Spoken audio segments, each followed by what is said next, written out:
Et bon matin tout le monde, j'espère que ça va bien. Aujourd'hui, ce qu'on va faire, c'est quelque chose de vraiment simple, on l'a déjà fait avant. Dans le fond, c'est quand on passe notre souris over les units, on veut que le groupe de units au complet change de couleur un petit peu, juste leur teinte pour avoir un petit peu de feedback que notre souris a bien marché, qu'elle a passé dessus et tout.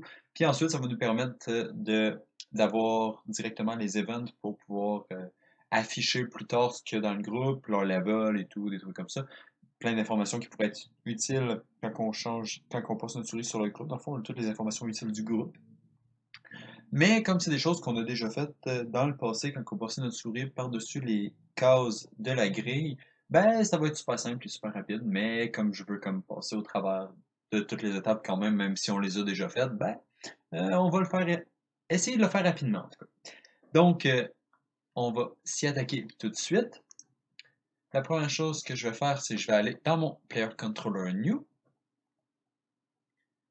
Dans mon event graph, je vais tout simplement, au même endroit que mon event tick, dans le fond, je vais me créer une nouvelle fonction qui s'appelle Detect Under Mouse. Dans le fond, ça va détecter, faire des recasts à tous les frames pour savoir c'est quoi qu'il y a en dessous de la souris. Je pourrais le faire en passant ma souris avec le event euh, on mouse over, mais je trouve qu'il va mal parfois. Donc on va y aller comme ça cette fois-là, on va essayer autre chose.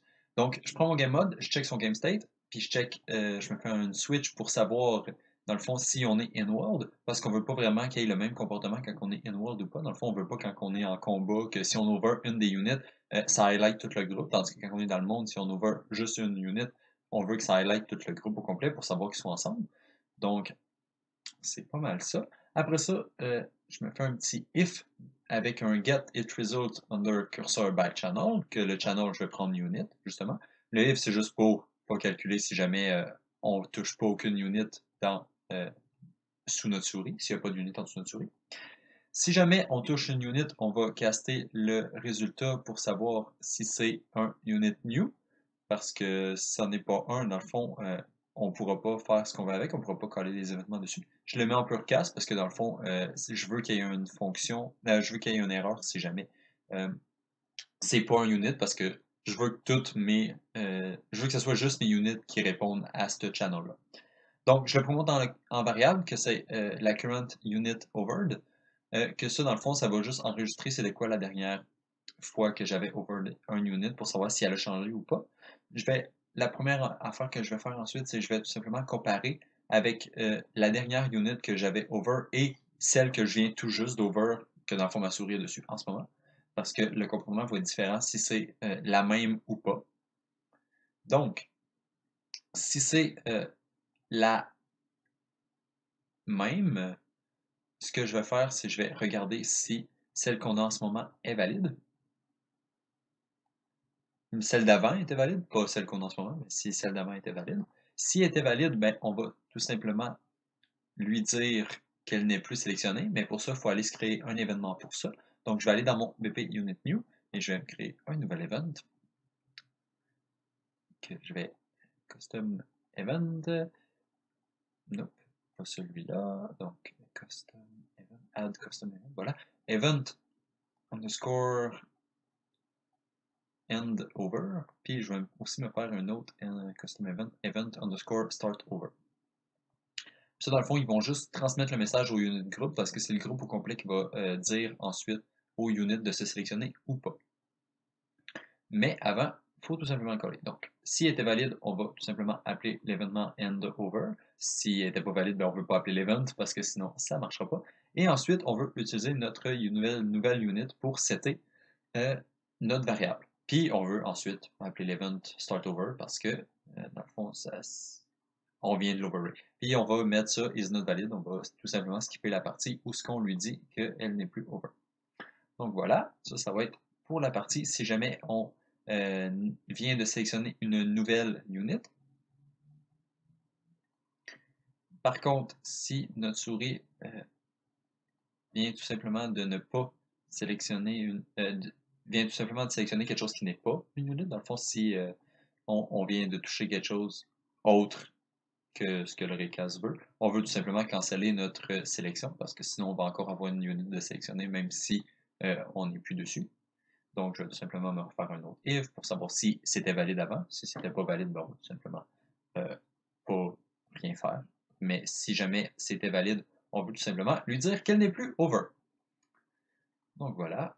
Ensuite, pour ce qui est des events start over puis end over, ce qu'on va faire, c'est on va getter le unit type, puis tout simplement essayer de s'assurer que ce n'est pas le player controller. Donc je vais faire un pas égal player controller parce qu'on ne veut pas que notre player controller essaie de dire à son ennemi groupe qu'il est sélectionné ou qu'il n'est plus sélectionné parce que ça ne fera pas de sens parce qu'il n'y a pas d'ennemi groupe. Techniquement, on pourrait faire deux classes, une classe spécifique pour le player controller puis une classe spécifique pour les ennemis. On va voir dans le futur si ça devient essentiel. Donc, je vais me créer une nouvelle variable de type ennemi groupe que je vais tout simplement setter lorsque je spawn ma unit. Mais admettons qu'il est seté, on va tout simplement le getter ici, puis on va appeler une event dessus. Mais comme l'event n'existe pas, on va tout simplement aller faire ça maintenant. Donc je vais aller dans mon BP Enemy Group. Je vais me créer mon event pour commencer. Donc Event Highlight Group. Non, Highlight Group, comme ça ici. Et ensuite, je vais aller au moment où je spawn mon BP Unit New. Je vais tout simplement me faire un set Enemy Group, tout simplement pour que ma référence soit bonne. Je vais l'attacher là et je vais utiliser self comme enemy group parce qu'on est dans l'enemy group. Donc voilà, maintenant notre unit a une bonne référence vers cet enemy group là. Ensuite, mon event, ce que je vais faire, c'est que je vais me rajouter un booléen comme j'avais fait pour les tiles. Donc, je vais is for highlight. Comme ça, ben, on va pouvoir juste appeler le même event en lui disant oui ou non. Donc, je vais appeler cet event-là, tout simplement highlight enemy group. Ici, event highlight group, comme ça, en disant que c'est pour highlight dans le start over, puis que ce n'est pas pour highlight dans le end over. Techniquement, on pourrait ici aussi faire que c'est un seul event avec un booléen si on préfère. Donc, de retour dans l'ennemi groupe, je vais tout simplement me faire une for each loop dans toutes mes units, parce que c'est lui qui va transmettre le message à mes units qui sont sélectionnés. Donc, dans ma unit, je vais regarder si elle est valide, parce que j'ai encore le bug étrange que des fois, ils ne sont pas valides. Un jour, peut-être, on va trouver une solution à ça. Et ensuite, ce que je vais faire, c'est juste setter la couleur. Mais avant de setter la couleur, il faut le dire à la unit qu'elle est sélectionnée. Donc, je vais tout simplement retourner dans la unit et me créer une petite variable de type boolean qui s'appelle isOvered que je vais setter dans l'ennemi group. Donc, je vais regetter mon array element et je vais faire un set isOvered. C'est ici que je vais mettre à true.